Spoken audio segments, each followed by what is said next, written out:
everybody! Happy Thursday! I'm very excited for this live today. We're going to be doing a residency reflection with Dr. Charles Clinton. So I'm going to get him invited and then we can get started. I'm the Director of Communications for Match a Resident. I've been with them for 2 years. I'm very excited. I'm going to be meeting one of our ambassadors today face to face for the first time. We've collabed together a lot. Now I'm excited that we're going to be able to talk about his last year of residency, what he's learned, and what advice he would give to all of you who are listening.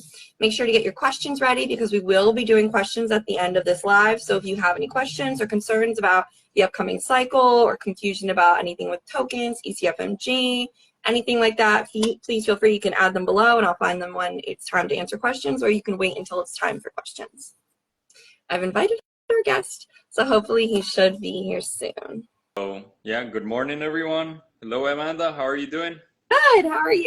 It's nice to finally meet you. I've seen all your videos. I get to see all the stuff you turn in and we talk, but we've not met face to face. That is correct. That is correct. Well, yeah, we've exchanged several messages. We just figured that out. So yeah, it's great to be here. And hello, everyone. Maybe you already know me from this previous post. We've been here with, working with Match a Resident for couple years now. So we're here to answer any questions, of course. Yes, we love to do that. But before we do that, I want to talk a little bit about your journey. You are finishing up PGY3 right now, right? Yeah, so currently, I'm just figuring out what's the best angle for this thing. Take your time.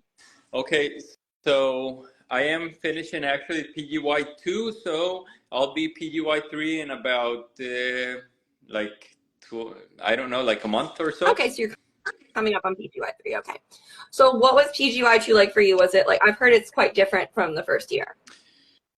Yeah, so in my case, a little bit of my background is that I am a US IMG, so I was born and raised in Costa Rica. So I'm also a US citizen because my mother lived in the States for about a decade or so. So she made me a US citizen, but I culturally am 100% Costa Rican. I don't look Costa Rican, but when I speak, everyone knows that I'm definitely not your US born and raised person. So I was born and raised there. I did medicine there in Costa Rica, and I'm living the immigrant lifestyle. Basically, I came to the US as soon as the program accepted me. I got matched, and now I'm living in the US. It's been about 2 years since I started the residency.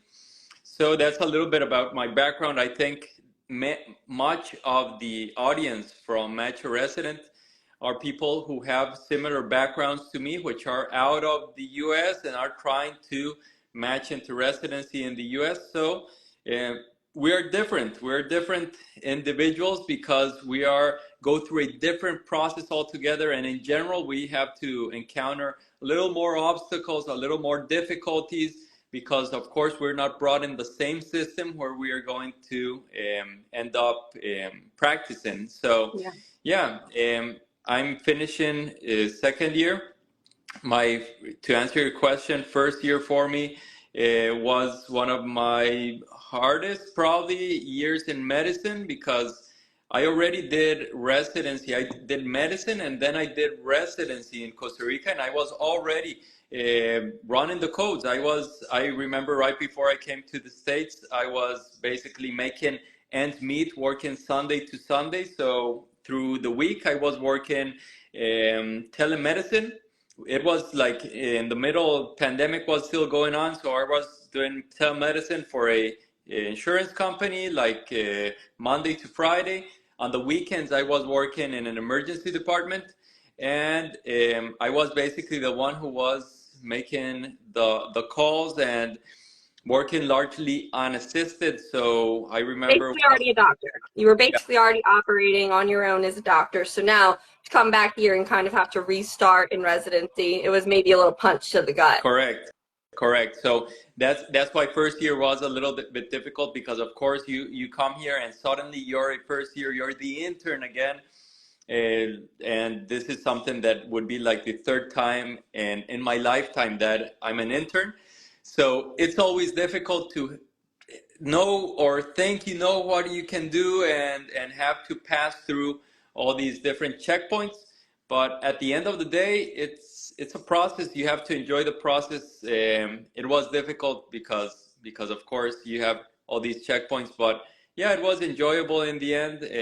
Of course, second year I loved it because second year now I am like the leader of my team in general. I'm usually the upper level, and might have an intern, so it's way easier to go to these rapid response calls or a code. Now I don't have to be like butting heads with anyone, right? Yeah. Yeah, now you can kind of operate. That's what I've heard too, because like people, I did this residency reflection series last year, but I think your situation is a little bit more unique where you did go through the entire residency already in your other country. Because I spoke to some people that like it was their first time feeling like a doctor the second year. Like that PGY2 is finally when you kind of start to feel like you're coming into your own a little bit and you're giving that like respect a little bit more to make those choices and that kind of thing. Correct, correct. So yeah, that's part of the process. Anyone here that is seeing this video right now, understand that if you were a doctor abroad or you were already used to seeing patients, it's a pretty humbling experience because once you come over here, you're gonna have to probably repeat most of your training unless there's any exception to that. But in most cases, you'll have to go through it again and just make the best out of it. Just understand that, of course, humility will make you grow a whole lot. So I'm actually right now rotating here in another state. I'm stationed in Georgia. Right now I'm in Virginia for a rotation. And there was like a code like situation, and the nurse asked me, "What do you want to do?" And the new doctor, which I'm rotating with, is like, "What do you want to do now?" And so I answer their questions, and then the nurse tells me, "You're gonna be a great doctor." And I'm thinking to myself, okay, that's good. Thank you very much. And of course, I was a doctor. I feel like I'm a doctor, right? I feel like I've been a doctor for a whole lot of time. But of course, it's humbling because most people don't know your background. Most people won't even know what you've gone through in life at this point. So, of course, just enjoy the process. Just stand back, know that you're again in training, and eventually you'll become the doctor you've always expected to be. I love that, and I think that's really it's true. I mean, there's so many things in life. There are obstacles, and especially like as an IMG, it's hard to go through the entire match process, come here, and then kind of be put at the bottom of the totem pole. And you do seem to be like you're finding your path a little bit more. You're getting used to it. You're taking these moments in stride, and I'm sure at the end of the day, it will make you a better doctor because you will have really like all of the principles, everything about you, you've got them reinforced. Correct, correct. That's many people tell me like, oh, that sucks. They tell me, hey, that sucks. You already did a residency abroad and you're having to repeat it all over again. And what I've understood is that, of course, the reason I'm here is because before I what went through all these different step exams and all this economic right investment into getting here, you have to understand that you are willing to go through this process again. So my willingness to go through the process again, I look at it as a long-term investment, as you are mentioning right now, instead of a short-term additional hardship, let's say, because in the end, the long-term results will, for me, and many people probably seen this video, and much of what Metro Resident stands for is that in the end it will make sense. So I'm enjoying the process completely, and yeah, it's a little tough sometimes, but yeah, it's you get out of this way better prepared, and yeah. Yeah, and I mean, like you said too, you are coming into an entirely new system. You know, like you could come in assuming that you know how everything's going to be, but the American healthcare system might be a little bit different to the way that you guys did it at your home country. So you might need a little bit some of that training. Like there might be different protocols, or Maybe you would have a different mentor that would teach you to do things a different way. I am a strong believer that everything happens for a reason. I feel like we talk about that a lot at Metro Resident, especially for IMGs. You know, I know it's hardship, I know it's struggle, I know sometimes it feels like you're putting in a lot of energy and time and money and you're not seeing that result right away. But I do firmly believe that it is going to pay off down the end. Like as long as you keep your eyes on the prize, it will pay off. Correct. Correct. That's exactly true. So it's just going one step at a time. Many people usually, I know people that would just look at all the things they had to do to end up matching into residency in the U.S. I remember one of my fellow friends. He would see all the math that was into it, all the money he would have to put into it, all the time while he was doing that I was studying for step one. I wasn't even paying much attention to what was the next step. And in the end, he never took step one. He paid the courses, he studied and studied, but never took the step forward. So it's also very important to look at it one single step at a time, because it of course can saturate you if you think of all the things you have to do to get there. But it is, if I am able to do it, anyone here can do it. It just needs a little bit of effort, right? Yeah, I agree. And I mean, even taking that mentality into residency too. It's one step at a time. You can't get caught into like, you know, maybe you are going to have a crazy long shift. Maybe you are up here all night. You've been working like the last 10 days. You've had not much sleep. That mindset of that one day at a time, get through this moment, keep going. I think that's going to pay off in the long run. Hmm. And also, for example, I come from Costa Rica.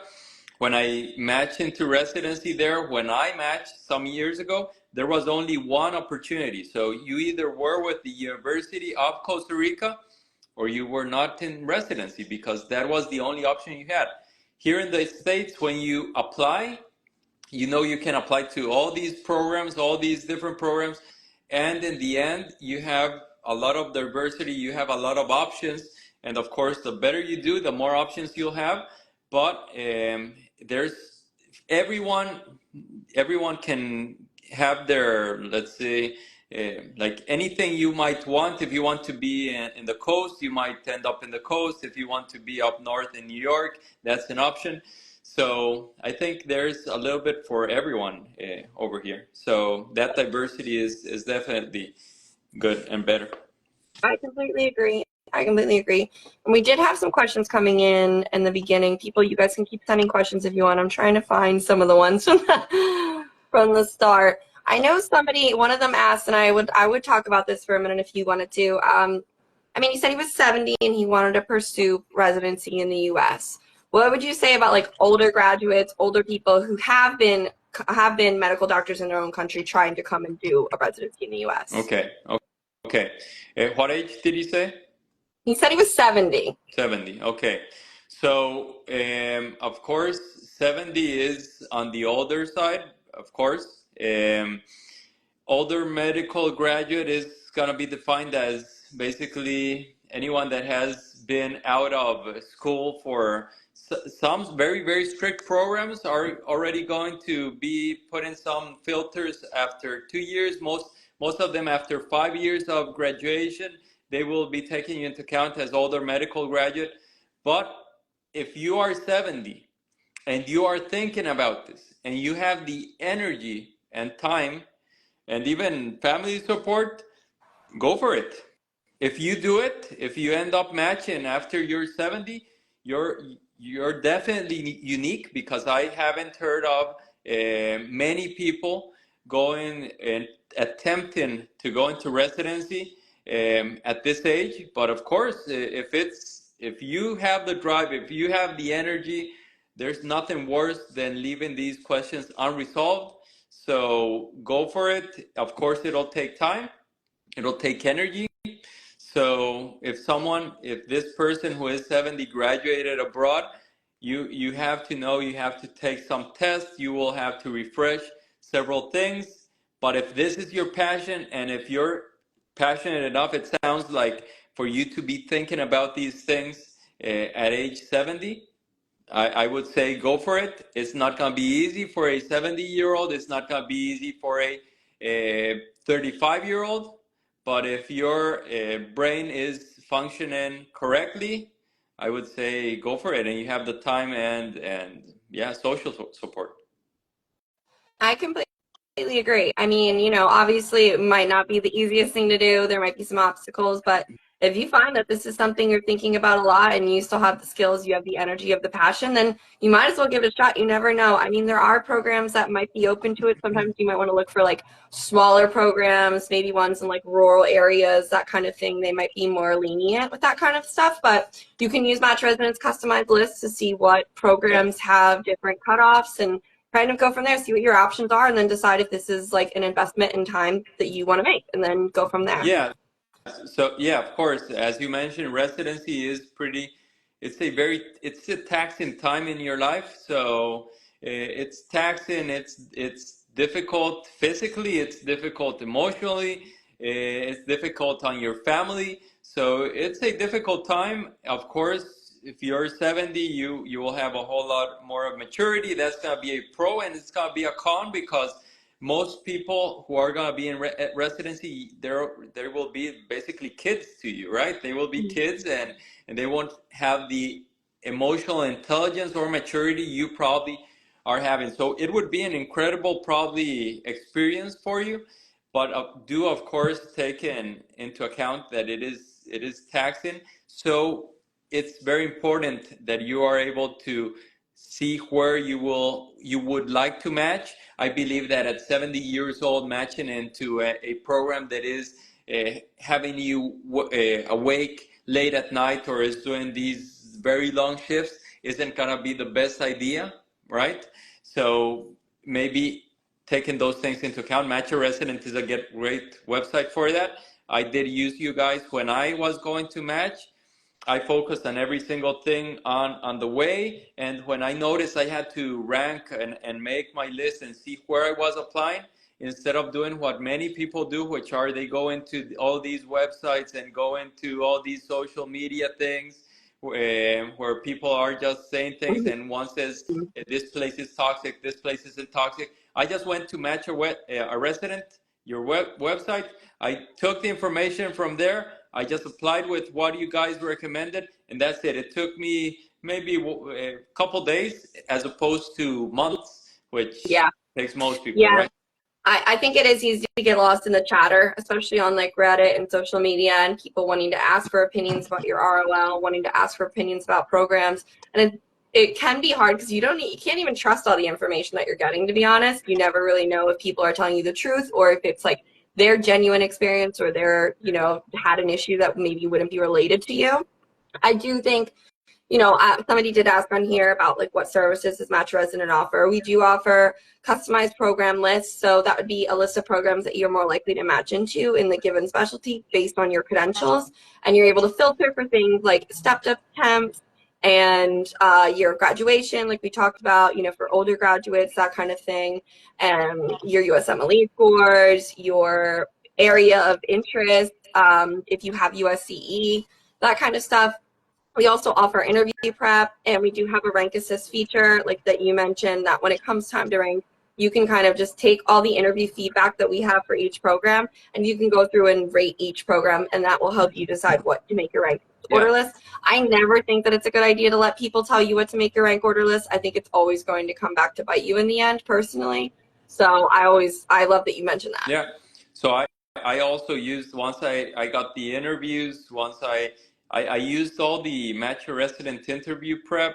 I also used like the interview questions you guys have on the website. I used the artificial intelligence, which would also check your if you were repeating words and what you have to improve upon regarding your speech. So all that was definitely useful. Rank list, the rank list software.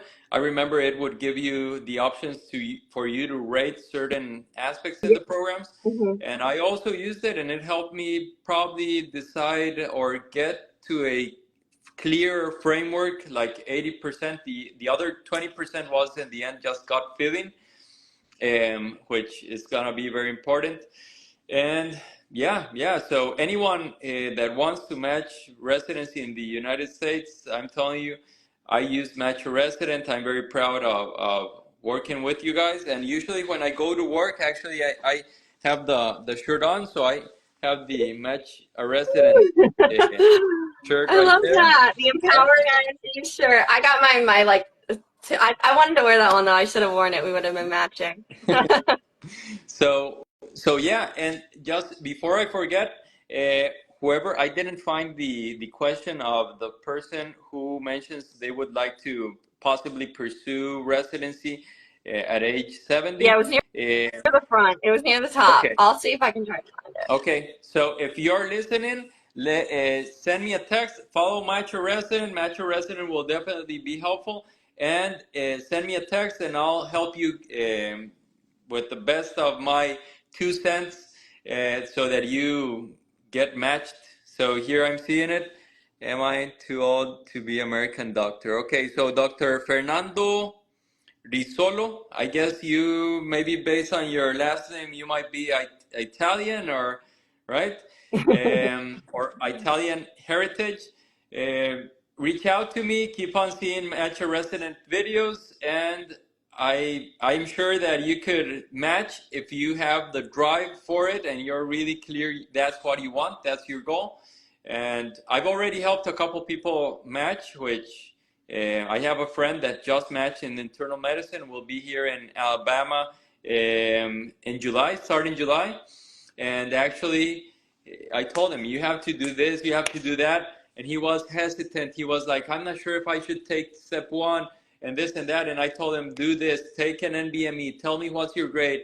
And I told him, you have to schedule it within this time frame. In the end, he was hesitant, but he followed the steps, and within a year and a half, he basically applied, and now he has matched. So now him and his family situation will definitely be improved to his what he was living in our home country, Costa Rica, right?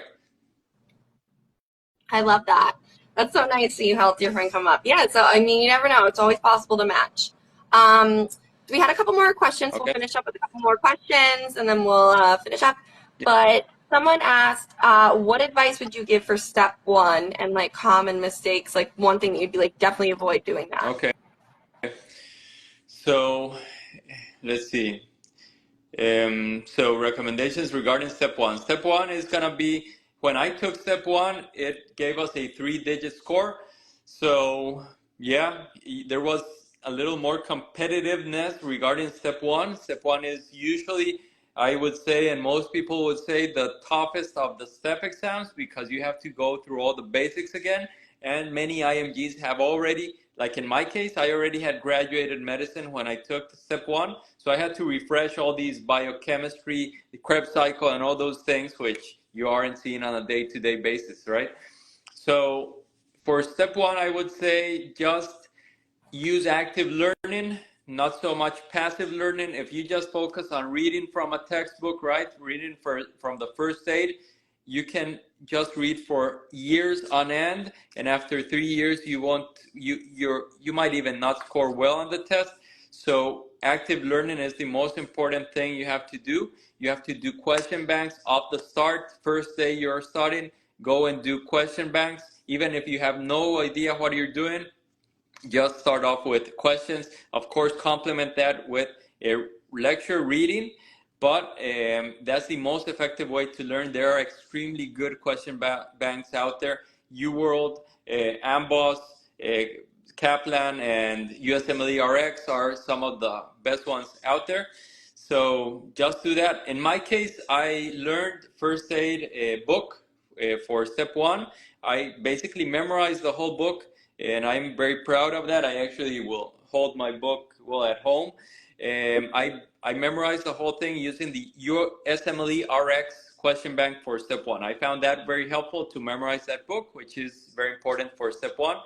I also did UWorld, but just get at it. Tell your family, hey, I'm gonna be busy, I'm gonna be studying. Tell your friends when they call you for the weekend, hey, there's a party, tell them, Thank you very much. I will be partying until I get this test done. So in my case, I was studying for step one. Actually had broken up with one of my ex-girlfriends at the time, and I couldn't even focus at home. So I decided I'm not focusing here. Everything here sort of gets me in this bad or sad mood. So I'm moving to the States. I need to see the skyscrapers. I need to make this real. I just got a backpack. I had enough money. I went to Boston with my questions there. It's not like I went to study at a university or anything. I just went there and I found a Costa Rican. It was serendipity. Costa Rican before I was running out of money. So I asked her like, hey, can I stay at your place possibly? And I told her my story and she was like, well, I have a storage room which is full of boxes, but if you're okay with that, you can maybe rearrange some boxes. So I lived about 6 months within boxes. I didn't know the room had windows until I rearranged the boxes and I found two nice windows. So once again, I think everything is happens for a reason. Yeah. And I was right before I left, one of my friends gave me these things you put in books just to remember where you left off, right? Bookmark? Yeah. Book. Yeah, she gave me a bookmark and it was like a wolf, right? And she told me before I left to the US, she told me, you remind me of a wolf or something like that. And I'm like, oh, that's weird, but okay, thanks. So I took it with me, and when I moved everything and moved the boxes, guess what? There was a very, very similar painting of wolves on the room. And then I moved a little more. There was another one, and I moved things a little more, and there was a nice window looking at the skyscrapers directly. So there's where I was. If it's your dream, just go for it. So I was there in Boston, and I had friends. I had never been in Boston. People would tell me, friends, hey, come and visit me at New York. And I always wanted to visit New York since I was like 10 years old. And I told them, wait a second, I'll go and visit until I ace step one. And I even had to come back to Costa Rica because I needed a little more money. Yeah. So then I took step one, I passed it, and then I told them, hey, I'm going to visit until I get step two CK passed. So after basically I did step one, two, and OME, OT, what's OTP. the Yeah, the OTP. OTC? Yeah, that English occupational test. And when I got my ECFMG certificate, I finally went to visit New York. So that's the mindset you need if you want to do well on any of these tests. If you want to match, even if you're 70 years old, that's probably the mindset you will need. I love that. I think that is so true too. And I think, there's so many different factors that you can come in. Oh, but what about this? Oh, but what about that? And it really isn't going to be just one thing that makes or breaks your career in medicine or your ability to match. It's going to be your overall efforts, your overall fact of, I'm not going to let this get me down. I'm not going to think about the fact that I have 6 more steps after this. I'm just going to focus on the step in front of me. Mm-hmm. Correct. You can encounter obstacles every single point along the way. I'll tell you one example which didn't happen to me. It would have been crazy, or I'm not sure how I would have dealt with that because I put so much effort into all these step exams. Everything was very tailor made to every single situation. So for example, step one and after, or step one and step two, I would go to the testing center, to the Prometric center like 2 weeks in advance, and I would take a sample test or practice test. After that, I would go again just to get a general feeling of who was working there, to meet the people that were working there, and even to generate some sort of rapport with them. And because that test day would make it even easier, right, for me. So I did all these things. During the test days, everything went great because I think I was able, and I had luck because everything it went out pretty smoothly. But I have a friend that when she was taking the test in Costa Rica, lights went off. There were people working on the roof, like right beside, and she could hear the whole thing. And she had, I don't know what else happened, like the exam was stopped and then we started and it took like half of her block. It was some sort of weird technical thing going on. and she was able to just power through it because she was ready for it. She kept on doing it, and now she matched in Baltimore, Maryland. It was a couple of years ago. So you have to be sure that there's always going to be an obstacle here or there, something unexpected. But as you mentioned, in the end of the day, it's going to be the consistency. You might have done not very well on step one. Well, step two is going to be your chance, or vice versa, right? I completely agree. And I think that we covered a lot of good things about in this about how to prepare for residency, about how to prepare for the match, how to approach the match, how to get your USMLE scores done, what to think about when you are feeling like it's impossible. Like maybe you really want it, but you are 70 and you're like, am I even worthy of it? If you really want it, if this is something you really want, I always tell people just go for it. And what's the worst that could happen? I mean, you might as well put yourself out there and get these questions answered. Correct. Even if everyone is doubting of you, if you have it clear in your mind that this is what you want and this is what you will get done, you can do it, because it was the year 2021. I was finishing residency in Costa Rica, and I knew that I wasn't feeling accomplished, or my goals, professional goals, weren't going to be accomplished or fulfilled after I graduated. So after that, I was like, I would like to go to the States and continue pursuing my dream, and I would think I can grow more over there. And not many people even believed I was going to be able to manage getting into the U.S., because not many people get into the U.S. from Costa Rica. It's not that frequent, and I just didn't care. And I told them, even my parents at one moment, they were like, are you sure? Like, you already have things really clear here. Everything here is, you're stable here. Why do you want to leave? And I told them, wait a second, I will make it. Don't worry about me, and just give me a little bit of time and you'll see me over there. And I could even see some doubt in their eyes. And I was like, just wait and see. And that's it. We got here, and not many people believed in me. I mean, it's a common thing. People want to think, oh, well, it's too hard. Are you sure that you want to go for it? But if you can see it, then you can achieve it. So just go for it. And thank you so much. I really feel like you coming on today and being this guest and talking about all this, I feel inspired. And so I think everyone that was here today is also feeling the same way. Well, thank you very much, Amanda. Yeah, it's been a pleasure to be here with you. Hopefully we make more episodes in the future. And yeah, anyone that wants to match in the US, you can reach out to Match a Resident. I see someone is asking in here, what services does Match a Resident offer? So I think Sarui is asking that. So as Amanda mentioned, Match a Resident is basically what I have found Match a Resident to be the most useful single organization, single app, single social media platform for anyone who is an international medical graduate who wants to be a resident in the United States. And why is this? It is because Match a Resident is active basically every single day, sharing our stories. It's important for you guys to know that this can be done and how it's done and all that. Also, the internet services are great, so it will guide you through what you should do in X or Y situation and what are the steps to get closer to that. So, of course, there are several different options out there, but I believe your motto and the foundation of your organization is one of the best I've seen. So I don't see any need for probably going or diverging from Match a Resident.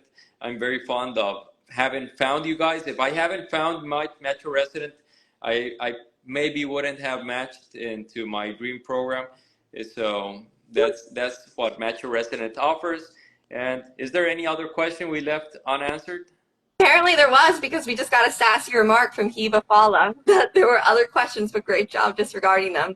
Guys, we can't see everything. It comes very quick, and we're trying to scroll as we're going. I also can't be on here all day. We love you guys. We're trying to answer them, but, you know, if you're going to come for us, maybe I won't be as helpful to you. Like, okay.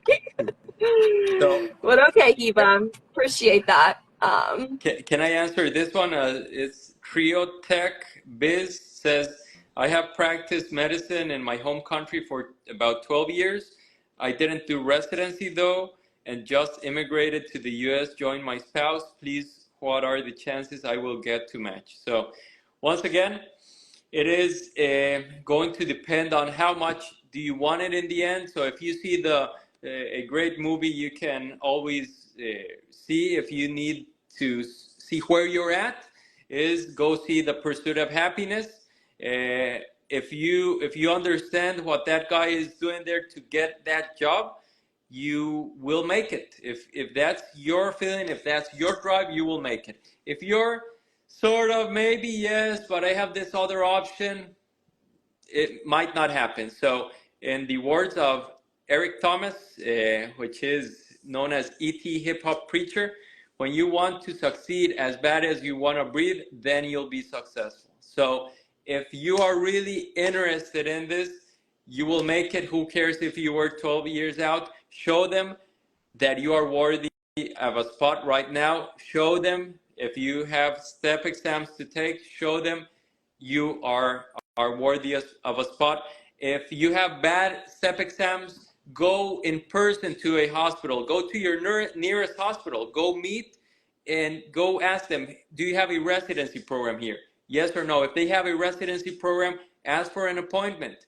Be personable. Talk to them. Tell them, hey, this is my situation. I think I have low chances to match. Can I just show you? Can I shadow someone here? Can I help out? Can I do any voluntary work here? That's what you need to do to get into a program if necessary. So, yeah, I think that if you were 12 years out of residency, you are a old medical graduate.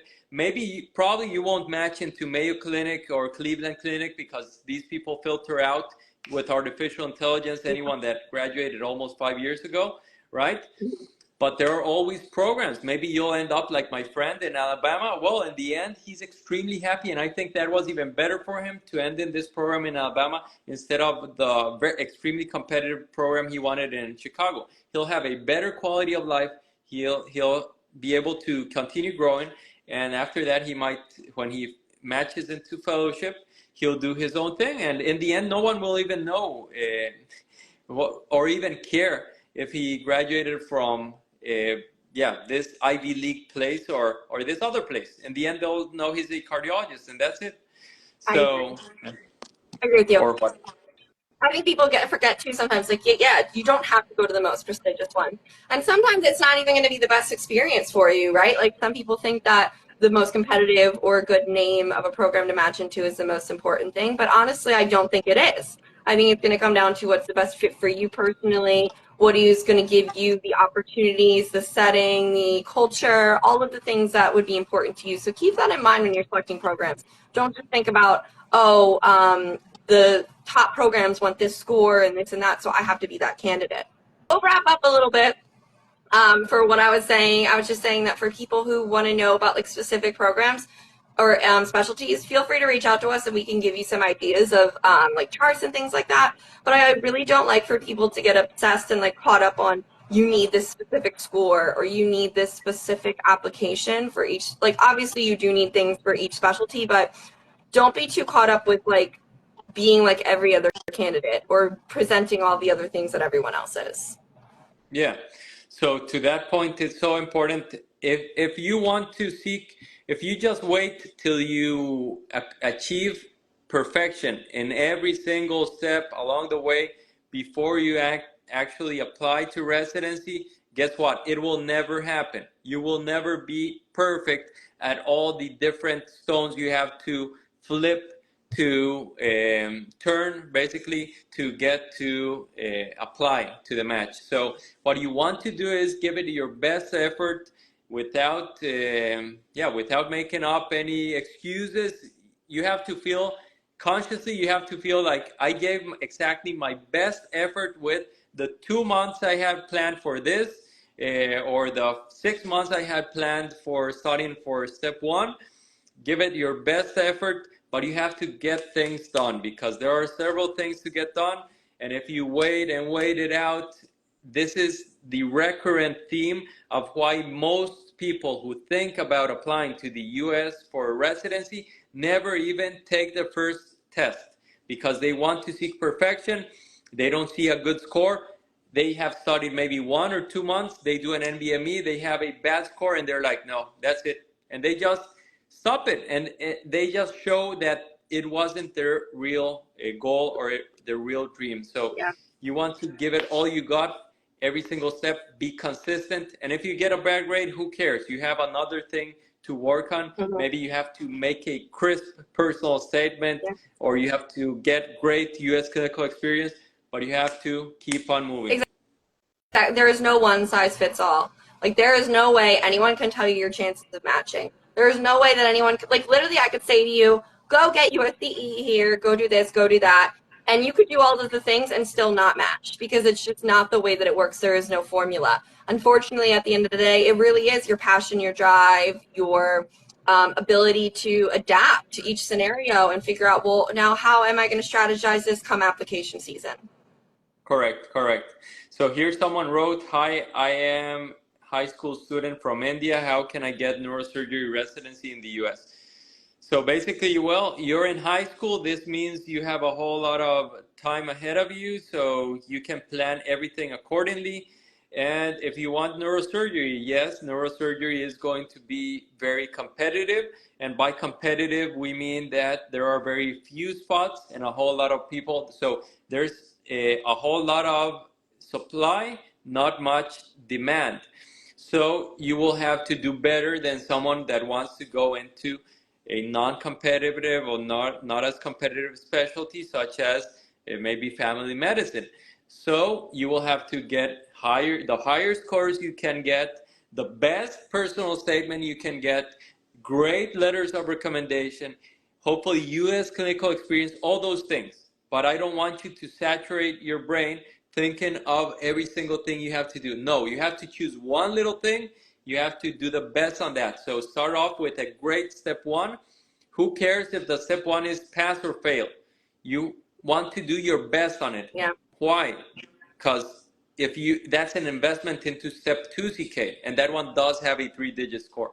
So if you're slacking off on step 1 and I'll do great on step 2 CK, that's not going to happen because you don't have the drive. You have to success is, or let's see, it's what you're doing when no one's watching, right? Yeah. That's the importance. So no one's watching your step 1 score, just you passed or failed.